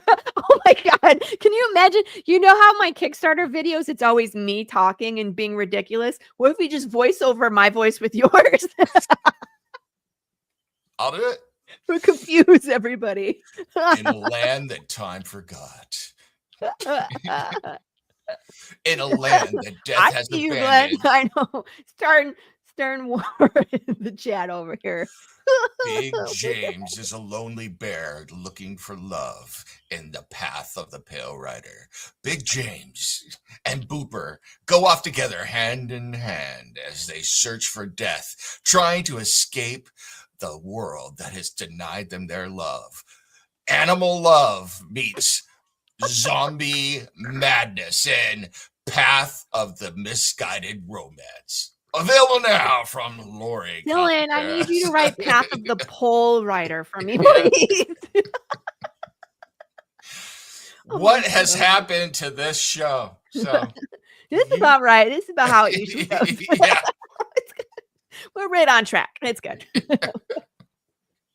Oh my God. Lori's back there writing, Nim will not be on again this year. So well, you know what's funny is I'm booked out to November. Okay. So, even you might be able to squeeze in one more time, but it's busy. I have people asking me, can you put me on the cancel list? So I was like, sure. Holy I mean, that's what it is. Hello? There you go. It's called Path of the Pole Rider. All right. Right? Let's do it. That's what I'm looking for. Make it a graphic novel. So right? There you go. You can go play in my world and call it Path of the Pole Rider. Next guess is amazing from what I heard. Shh, we're not going to tell anybody who it is yet. He died mid-coitus, and now he's cursed to walk around in that state all the time. But he's become a gay icon. Tune in now for Path of the Pole Rider. Karen would be so excited to read this book. Yeah. What am I doing? You don't want to work in mainstream comics because they're going to see this and be like, we can't have that guy. They're like, go do some research on it. Oh. No. I got to hold on. Out, Netflix. I got to get the right voice. Oh, my. That's enough of you, George Takei. I'm not writing it for you. Oh, he would buy it. He loves it. Oh, he would. Yeah, for sure. A girl likes to be moved slowly. It's so funny. You always hear about like TikTok and like as a content creator, the things that go viral are the things you never expect to go viral. And it's like, look out, Netflix is here we are again with our passion projects. And like, we want to purchase the script for Animal Love and Path of the Pale Rider. Like, what? It's so not fair. It was love doomed to fail. Now on the Serengeti Plain, a one lion and one it will. That's what I'm saying. 100% it will. But hopefully people will go look for the source material. But then you know what? And we could joke about this stuff, but then you know what annoys me? Can I go on a mini rant for a second? Do it. I don't understand. I don't know what generation you are, but what Generation X, where it was like everything was fair game, and I understand that sometimes we went too far, but it seems like nowadays, especially with younger kids, they are so uptight about shit. Yeah. It is amazing to me. And it's like, and they'll put stuff out there like somebody, Space Monkeys is drawn as is cartoony and everything. But I think I told you this. Somebody went at me and tried to get me canceled online because I put boobs on a female space monkey. I was like, the hell am I supposed to do? It's like, she's female. Here's a news alert. Females have boobs most of the time. It depends on the species, obviously. Right. And man, they were like all up in arms about it and like legitimately butthurt about it. I was like, the hell, so it just drives me up a wall. I'm like, Like, it's a cartoon. Like, if that, I yeah, mean, of all the things, I'm sorry, of all the things that are in your book, that's what ticked yeah. them I off? mean, but it's like, you're lucky you probably never seen any of those cartoons where like Bugs Bunny is in drag and stuff, So Those it's are my like, favorite. I know. And he's I dressed just up on that fat horse, and they're doing opera. Like, those well, are the best. even like my kids all the time, it's like I kind of just keep my mouth shut about it, but they're always like, oh, this guy's like 40 and she's 23. How gross. I was like, they're adults. Who cares? It's none of my Yeah, business, So it's like, is it my cup of tea? No, but hey, whatever, whatever floats your yeah. boat, as long as it's Get not with kids or out. something. But they look at me like I'm from some dinosaur from the old ages. So Yeah, I don't know what you would call me. I think they call me a zennial. I'm 1981. So it's okay. like the year that So millennials you're and like right on the X, like, cusp they between, overlap. yeah. So I get a little bit of both. But I think I identify more with the Gen Xers because my sister is born in 1979, and so she's Gen X, and I kind of like, she's my older sister, so I followed what she did, kind of Like, thing. I mean, So I tell my kids stories from when we yes, were growing up sometimes. They're like, "How in the world did you survive?" I was like, "That's the whole point, man. If you survived the '70s as a kid, it was like nothing was gonna kill you." class It's like of 81. Sorry. I was class '89. So yeah, it's like I tell them about, like, they think I'm joking. I was like, yeah, there was one time I was going down the hill by our house on my bike and I skidded out and tore like all of the skin off one side. It was like a Yeah, flap. I was walking home like with yeah, corduroy flap. It was like bloop, bloop. My dad duct taped it and yeah, super glued it together and sent me back out. He's like, get out there. Blah.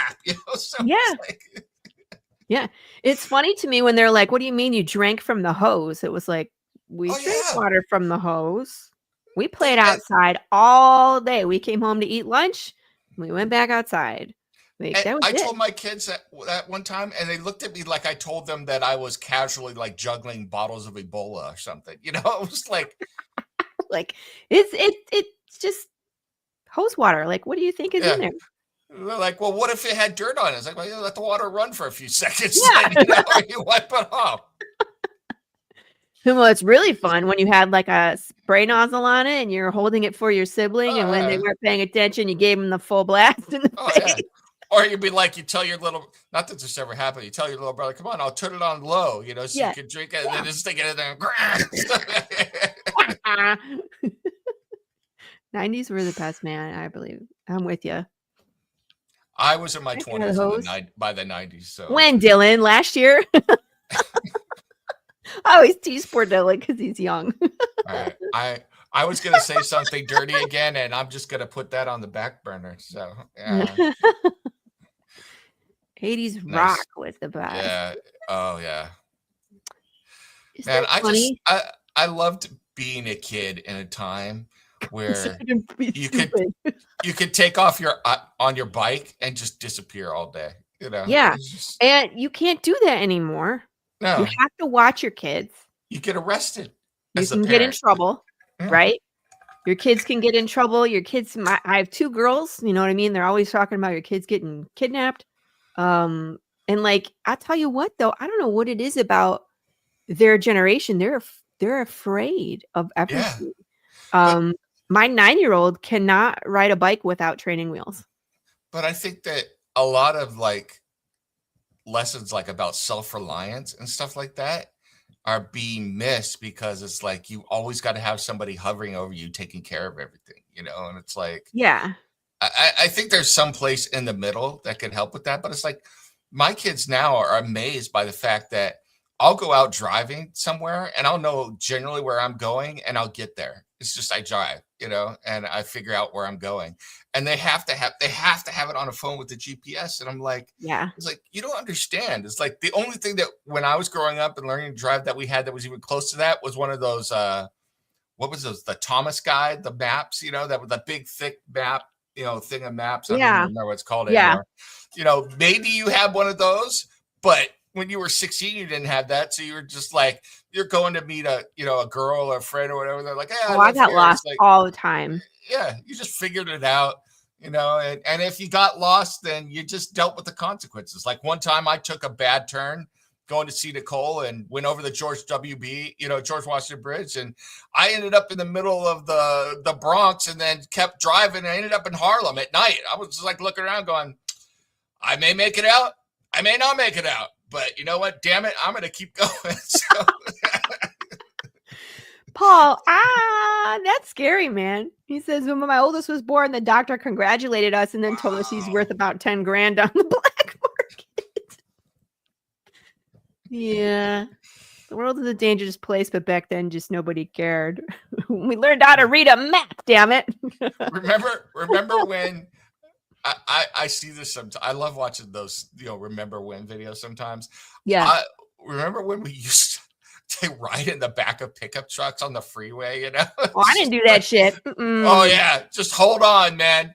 If you lost a kid, you're like, we'll make another one, So it's like, or the best part was my grandpa had the station wagon, of course, and it had the wood side paneling on, and you would ride in the back seat and pretend to be a tail gunner shooting the people behind. The people behind you are like, look at this asshole. What is he doing? Yeah. And that was just normal. It was good old clean American fun. It's like, yeah, I'm in the back of a car being a tail gunner, killing everybody on the freeway. Damn it, I'm America. So, America. There's Nev fighting his way through the Bronx.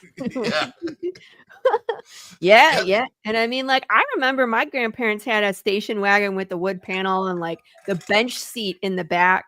And we'd all pile in there. And my dumbass always gets car sick, especially in the trunk. So I'd be puking in their car. I will say this. I'm glad now that everybody wears seatbelts. But I remember when seatbelts first became mandatory in California. My parents hated it. I hated it. I was like, I'm not wearing no damn seatbelt, So yeah. Nice. Well, apparently this is still a thing now. I remember my grandparents. They even were against air conditioning and stuff. They were old school, man. Yeah, in a car, they were like, you don't need no air conditioning in a car. Of course, my grandparents are Hispanics. They're saying in that voice, but they're like, you don't need air conditioning. My grandpa used to be, he's like, all you need is 255 air conditioning. I was like, what's that? He's like, 2 windows rolled down at 55 miles an hour. Oh. We were so cool we couldn't afford it. Yeah.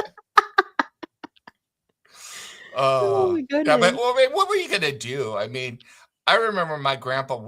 He took me out. They had property in the desert out, Oh. and we were riding on horses out there, and all of a sudden, out of nowhere, I'm 5 years old on the back of a horse or in front of him with my grandpa. He pulls out a rifle and just shoots, and then gets off the horse.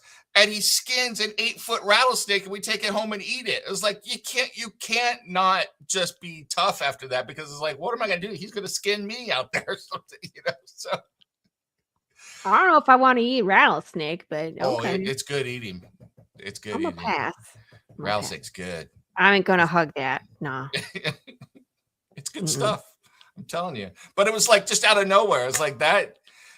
My grandpa was a Gold Glove boxer in the Navy during World War II. Oh my gosh. So he decided to teach me how to fight. You know how my grandpa taught me how to fight? By fighting you. Yeah, at 4 years old, he gave me boxing gloves. He was like, come on out here, mijo. I was like, what's up, punch Grandpa? Me. He's like, let's go fight. And I'm sitting there trying to get him, and he's punching me. He's like, pap, pap.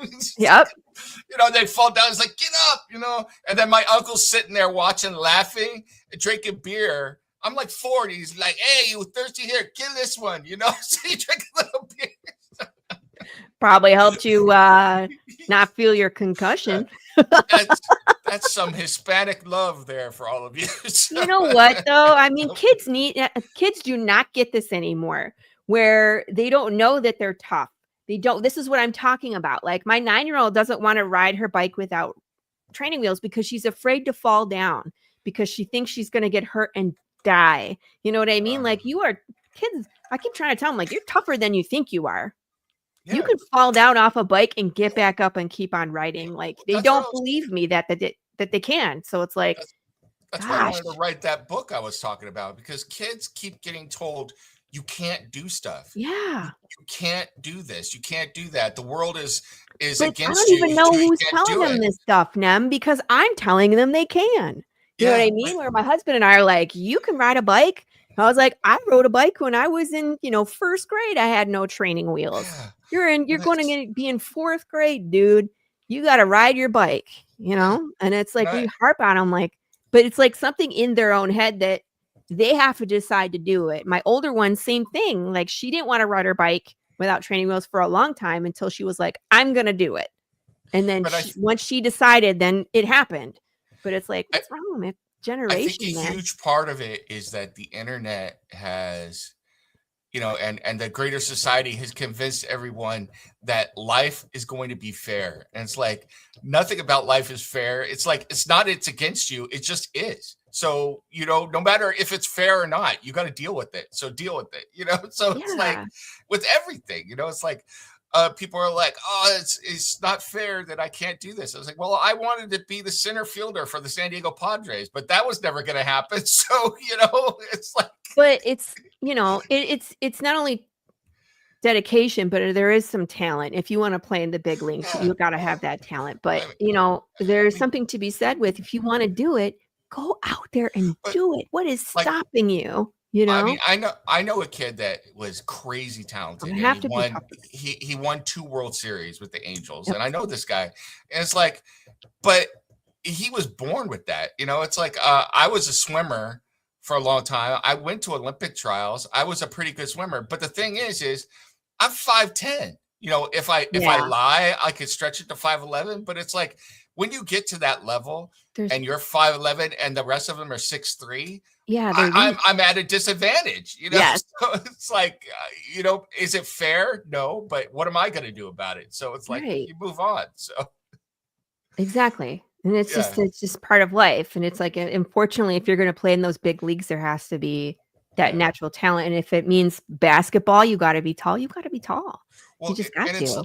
it's like that with everything, man. So one Yeah. of the things that kills me is, I went to a really rough high school, and it was like a barrio high school, and we lived like on the outskirts of that, but it was, it's 87% Hispanic or something. We Mhm. actually had a preschool at the high school for the kids of the kids. So we Oh had my like, God. yeah, like we had one girl in my graduating class that already had 3 kids by the time she 3. got out of high school. Yeah.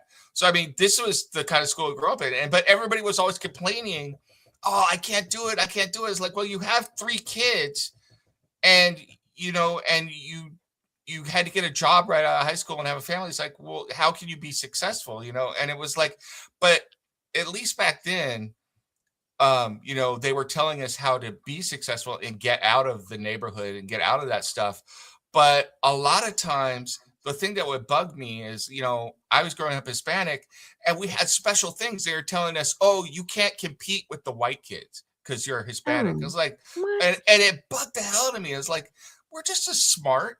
So we're no Yeah. different. Maybe we have some disadvantages, but we've also got advantages. And if I have disadvantages, I'll just overcome them, but and luckily I had people in my life who told me that, and a lot of people didn't, which is why I want to do this thing for kids, because it's like everybody's got things they got to deal with, Yeah. so just go for it, just go, it's not, there's a lot of things that aren't fair. I wish I didn't have cancer, so it'd be Yeah. nice. So what am I going to do about it? It's like, if I ever give the shot to change the world, and I will cure everybody's stuff, but I don't see that happening anytime soon. So, Can I say something controversial? Please sure. don't. I'm not taking any flights anytime soon, so I'm not going to crash and die. But I think there's already a cure, and they just haven't released it Okay. That would be because nice. big pharma Yeah. I I and just wish prescribed that munchkins are a future. Yes. it's just one of the things that always got me. It's like, and it got me like, coming out of high school, I was a National Merit Scholar finalist, like the normal one, but I was a National Merit Scholar for being Hispanic.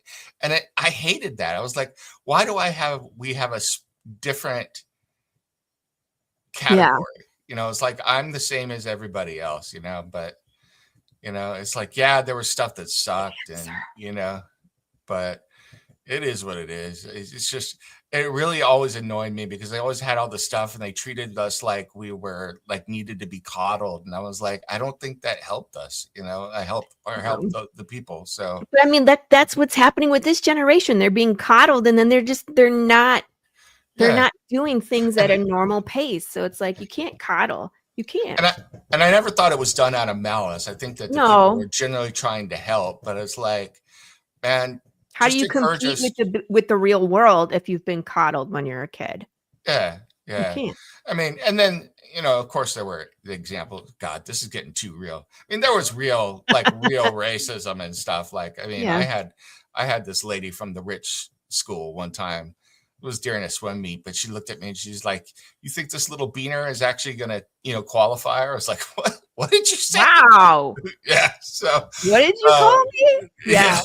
Which, but I'll be honest with you, that motivated me for years to just beat their ass. Every time I swam against them, like I became a really good swimmer, and a lot of times I was swimming people who weren't as fast as I was.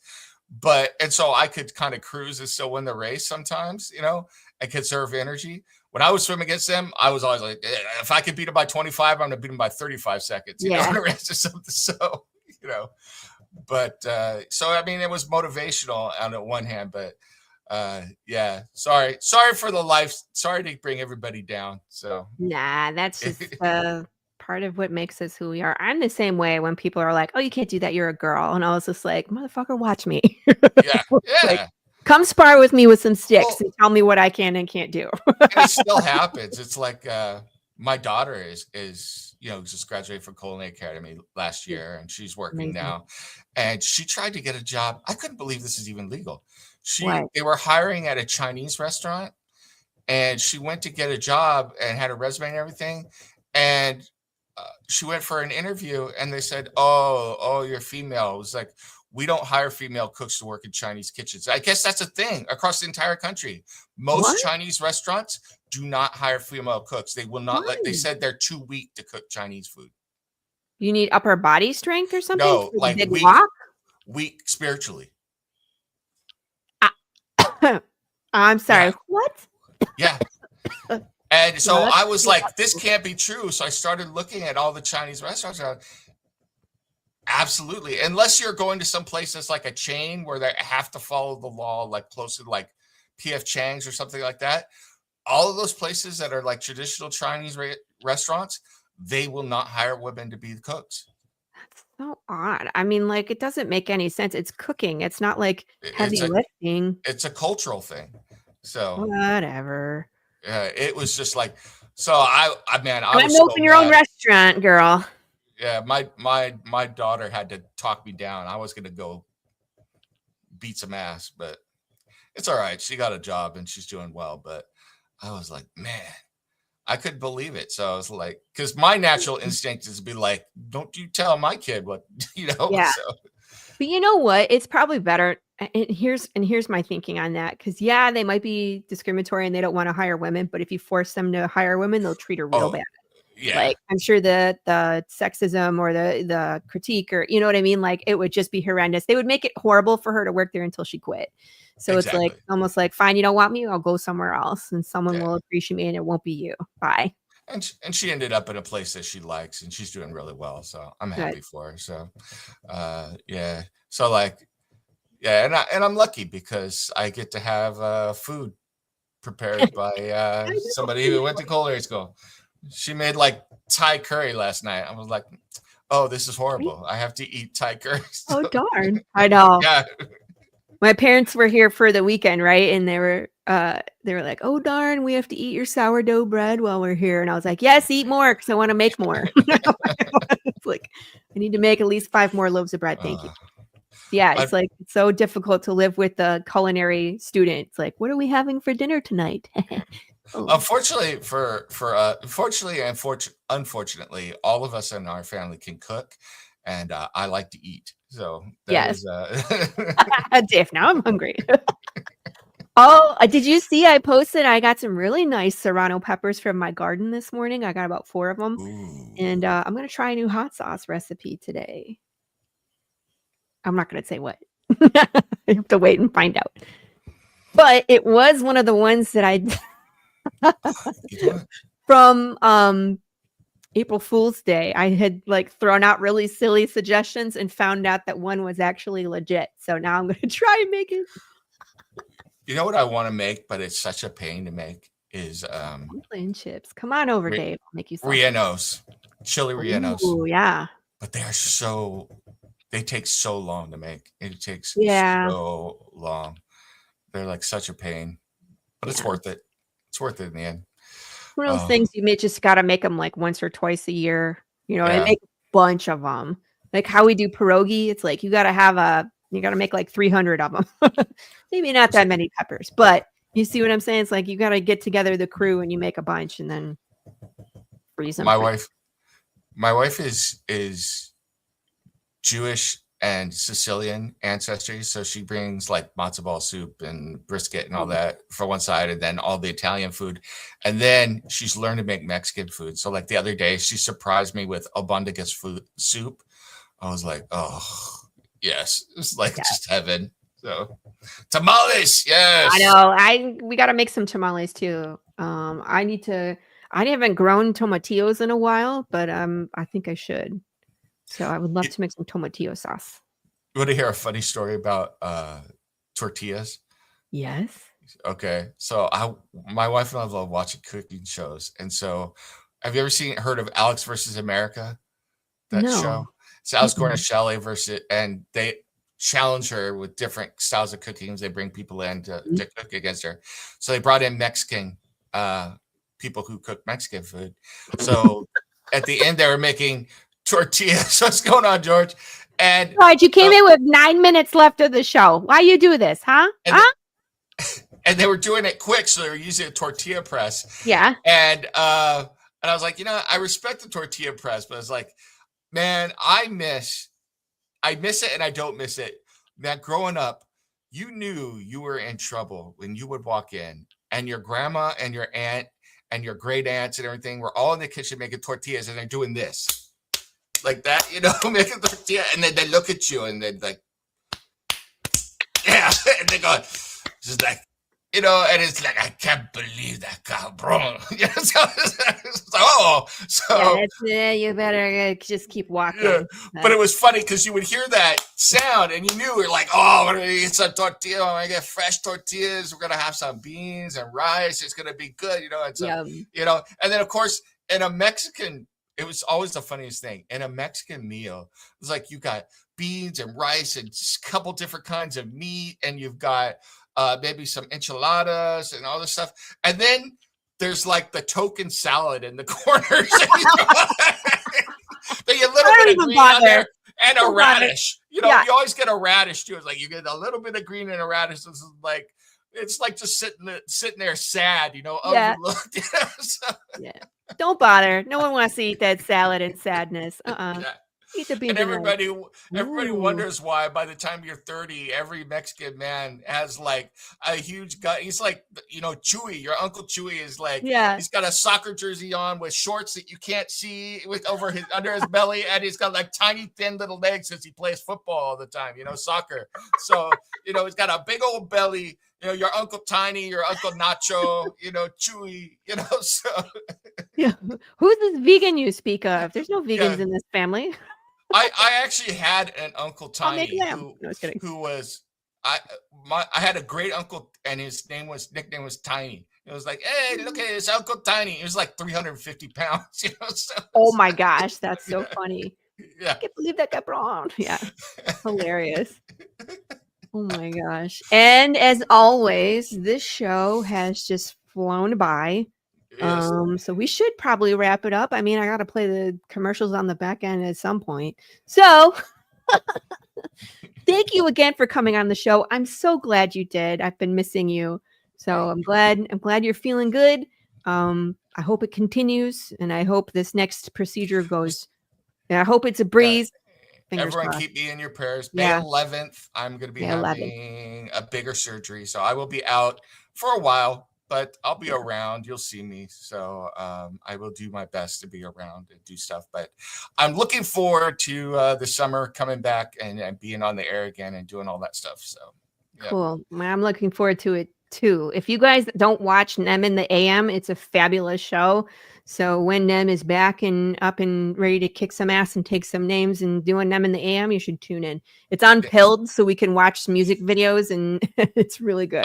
I also do gaming videos in my role-playing character, so it's called Taco Tuesday. So maybe I'll get back to that again. My character Taco is playing the game, so Taco is out there doing. He's like, "Yeah, man, look at this! I'm out here shooting this guy. Yeah, you get some of this too. Yeah, that's right. You wanted this. Ore!" So Too funny. You definitely have to tune in for that. Oh, what? That's my birthday. Okay. So you should have some good luck carrying you through your surgery on that day, because Carrie will be with you. Taco for all. That's right. Good luck, bonus birthday. Thank you. Thank you, guys. And tune in next week. Thank you all for tuning in. You guys were great. So. Yeah. And I mean, like, you guys are the best. And the chat, that's always such a fun time. And thank you guys for hugging all the things. Because I will say, and if you want to pick up a copy of Space Monkeys or any of my stuff, drop Pops a DM, or if you got my DM stuff, drop me and let me know. We'll figure something out. I'll get it out to you. I've got. You will not be missing out. Yes. All good stuff. Very excited. So tune in next week. We got a surprise guest. Should I tell him? Yes. It's Pops Van Zant. The man, the myth, the legend, Pops Van Zant will be on the show. We're going to be catching up and talking about things as always. So tune in next week for a veritable sex god. Pops Van Zant makes an appearance on the Tuesday Morning Brew. Hold on to your hats. Check your masculinity at the door, men, and ladies, be careful, as his virility is off the charts. Pops Van Zant on the Tuesday Morning Brew.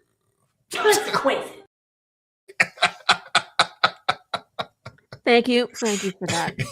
All right, you guys. Pops just clipped that so he can. That's my new intro. What? Here's Luke. Here again. Thank you again, you guys. Be excellent to each other. Kiss your babies, and be here next week on the Tuesday Morning Brew. Bye. Bye, everybody. Why is it down there? Ozzy, what are you doing? Come and have a look at this lovely book that was sent over. You're wrapping in the burning. Oh, go on and spit the bat out your mouth. No one can understand you like that. See how 5 dentists and all. Oh, well, that's not much better. Ozzy, why don't you sing to me? I can always understand you when you sing to me. Fucking my brains. What is this my publisher sent me?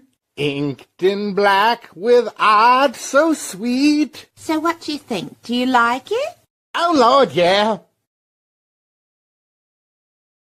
I'm alive. I'm dead. I'm watching TV. I'm looking at you. Fuck you. I'm dead again. I'm up. I can run faster than a bitch around the house.